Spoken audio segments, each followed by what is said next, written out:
Since 1954, MLW had been producing the 1,600 horsepower Road Switcher 10, or RS-10, for the Canadian market, which in itself was based on the earlier RS-3 from 1950. Come late 1956, the design was aged, well past its prime, and due for a replacement. Enter the Road Switcher 18 in December of that year. Out was the old 244 prime mover and in was MLW's more reliable and more powerful 251, bumping the horsepower up to 1,800. Visually, the model ended up pretty much exactly like the RS-10, however due to internal components being shifted around, the cab was moved forward, making the long hood longer and the short hood shorter. In addition, the 18 was offered with a low-nose variant, which was taken by most of the smaller railroads, however the two Class 1s to put in orders opted for the high hood.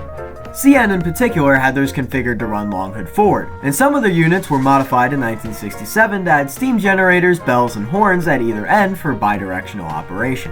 8 railroads would place orders for the model. The previously mentioned CN, who by far had the most at 225, making up nearly a third of the production total, Canadian Pacific with the second most at 72, the Carter Railway, INCO, PGE, later BC Rail, QIT, the Robertville and Saguenay Railway, and finally the Wabash Lake Railway.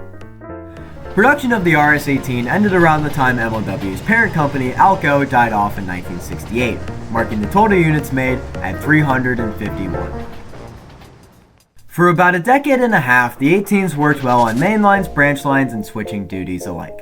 Eventually, though, in 1975, CN would be the first of several railroads to begin the rebuilding process, taking 38 of their units and rebuilding them into RSC-14s, downgrading the horsepower to 1,400 and replacing the 4-axle BB trucks with A1A 6-axles. These were to replace the beat-down RSC-13s and 24s on extremely light branch line work. The rest of the hundreds of units on CN and every other railroad soldiered on into the 1980s without much issue. As the decade wore on, however, the units were starting to show their age. Canadian Pacific began to rebuild their 18s into RS-18Us in 1980, chopping the high hood down, adding class lights, new electrical systems, and a bunch of quality of life features like new control stands and better heating. Pretty important considering the Canadian part of Canadian Pacific. BC Rail's rebuild program starting in 1990 gave their units an engine swap, powering them with new Caterpillar 3516 prime movers, a total of 2,000 horsepower, and a distinct back-end radiator. These rebuilds gained the designation of CRS-20. CN, however, elected to not rebuild the rest of their RS-18 roster, starting the retirement process in the mid-1980s. By the time 1989 came around, only 15 remained in service and were restricted to yard assignments, since CN decided to not give the last two of their RS-18s Canada's new mainline safety requirements. The final RS-18 on CN's roster was retired by 1993. With the remaining units revitalized and the ones on short lines still kicking, the RS-18 was set for another 10 to 15 years of reliable service. Come the end of the decade, however, the units were once more aging.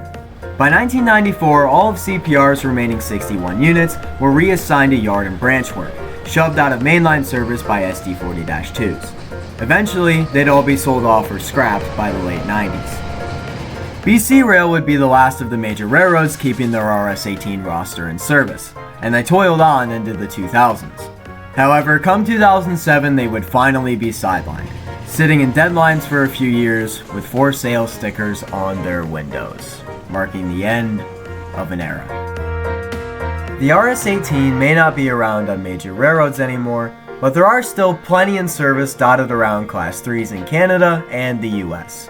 QIT, one of the original buyers of the model, still uses their lone unit to this day switching a grain elevator, and at least one has been preserved on the Westchester Railroad.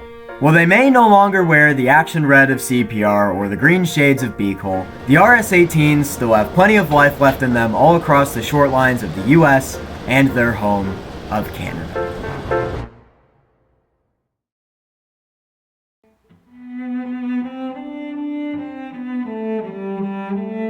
Robertville and Saguenay. QIT, the Robertville...